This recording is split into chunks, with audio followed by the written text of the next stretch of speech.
వంట చేయడం కూడా పెద్ద పనేనా? అదేదో పెద్ద బ్రహ్మ విద్యలాగా. అయినా ఇంట్లో మగవాళ్ళు అన్ని తెచ్చిపెడితే వండుకొని తినడానికి సులుపా ఏంటి అని ఇలాంటి మాటలు మాట్లాడే వాళ్ళు ఎక్కువైపోయారండి. మనం వంట చేస్తే సాయం చేసేది ఉండదు కానీ ఊరికే కూర్చొని కబుర్లు మాత్రం చెప్తూ ఉంటారు.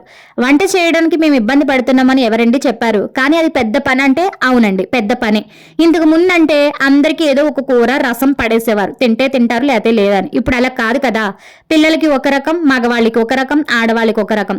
నాన్ వెజ్ తింటే నాన్ వెజ్, వెజ్ వాళ్ళకి వెజ్, మళ్ళీ దాని తోడుగా రసం, ఇలా రకరకాలు చేసి పెట్టే వాళ్ళకి తెలుస్తుందండి. మీకేం తెలుస్తుంది? కూర్చొని తినేవాళ్ళకి. మీకు మాట చెప్పమంటారా? ఈ వంట చేసేటప్పుడు మా చేతులు ఎన్నిసార్లు కాలుంటాయో తెలుసా? కూరగాయలు తురుముతున్నప్పుడు ఎన్నిసార్లు కట్ చేసుకుని ఉంటామో తెలుసా? మళ్ళీ ఆ గాయాలతోటి ఉప్పు కారం ముట్టుకోవడం, సామాన్లు తోమడం, సబ్బు ముట్టుకొని, బట్టలు ఉతకడం సర్పులో ముంచి, ఆ కెమికల్స్ తగిలేటప్పుడు ఆ గాయాలు మరింత నొప్పి వస్తాయండి.